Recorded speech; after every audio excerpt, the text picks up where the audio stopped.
राजा ने संतान प्राप्ति के लिए अनेकों यज्ञ किए, जिसके फलस्वरूप उन्हें एक तेजस्वी कन्या की प्राप्ति हुई, जिसका नाम सावित्री रखा गया। समय बीता और सावित्री विवाह योग्य हो गई। एक दिन राजा ने सावित्री से कहा, सावित्री, अब तुम विवाह योग्य हो गई हो, इसलिए स्वयं अपने लिए योग्य वर की खोज करो। पिता की बात मानकर सावित्री मंत्रियों के साथ यात्रा पर निकल गई। अनेकों ऋषियों के आश्रमों, तीर्थों और जंगलों में घूमने के बाद वह राजमहल लौट आई। संयोगवश उस समय उनके पिता के साथ देवर्षि नारद भी मौजूद थे। सावित्री ने उन्हें प्रणाम किया तो राजा अश्वपति ने सावित्री से उसकी यात्रा का समाचार पूछा। सावित्री बोली, पिताजी, तपोवन में अपने माता पिता के साथ निवास कर रहे सत्यवान मेरे लिए योग्य हैं। मैंने मन से उन्हें पति चुना है। सावित्री की बात सुनते ही देवर्षि नारद चौंक उठे और बोले, राजन, सावित्री ने तो बहुत बड़ी भूल कर दी है। यह सुनते ही अश्वपति चिंतित हो गए और बोले, हे नारद मुनि, सत्यवान में ऐसा कौन सा अवगुण है जिस पर नारद मुनि ने कहा, राजन, सत्यवान के पिता शत्रुओं के द्वारा राज्य से वंचित कर दिए गए हैं। वो वन में एक तपस्वी जीवन बिता रहे हैं और उनकी दृष्टि भी जा चुकी है। और उसके ऊपर सबसे बड़ी कमी ये है कि सत्यवान अल्प आयु है। 12 वर्षों की आयु में से अब उसके पास केवल 1 वर्ष की आयु शेष रह गई है। नारद मुनि की बात सुनकर राजा अश्वपति ने सावित्री को समझाया कि वह किसी दूसरे उत्तम गुणों वाले पुरुष को अपने पति के रूप में चुन ले।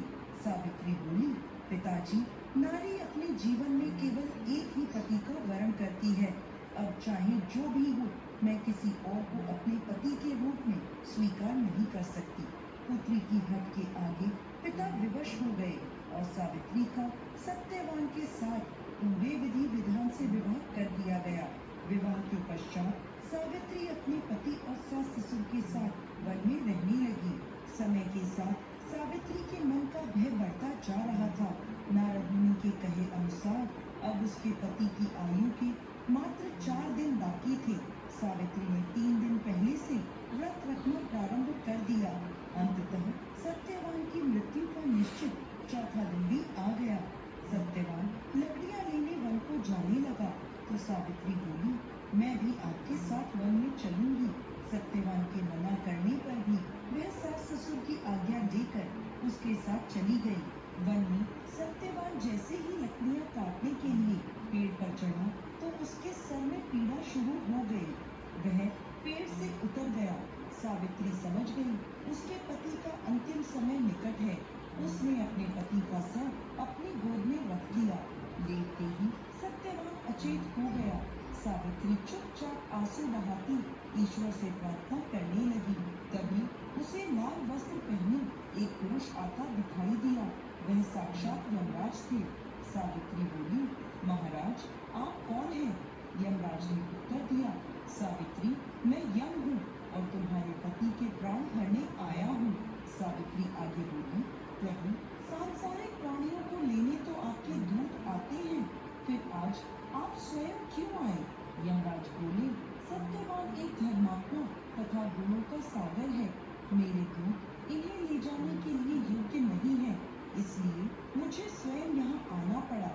ऐसा कहकर यमराज ने सत्यवान के शरीर से प्राणों को निकाला और उन्हें लेकर दक्षिण दिशा की ओर चलने लगे। सावित्री भी उनके पीछे पीछे चल दी।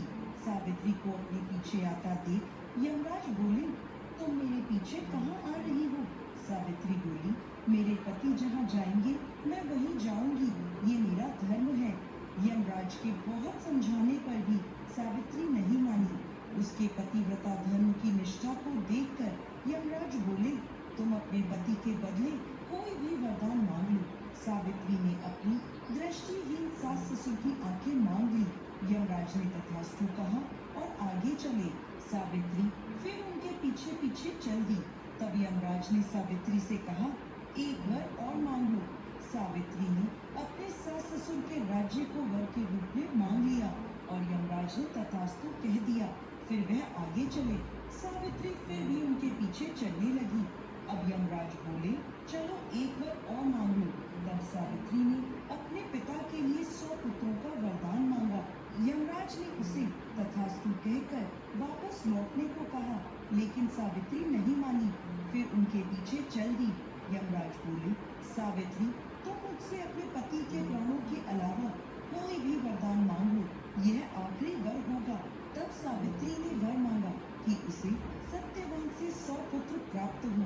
इस बार भी यमराज ने तथास्तु कहा और आगे बढ़ने लगे, परंतु सावित्री एक बार फिर उनके पीछे चल दी।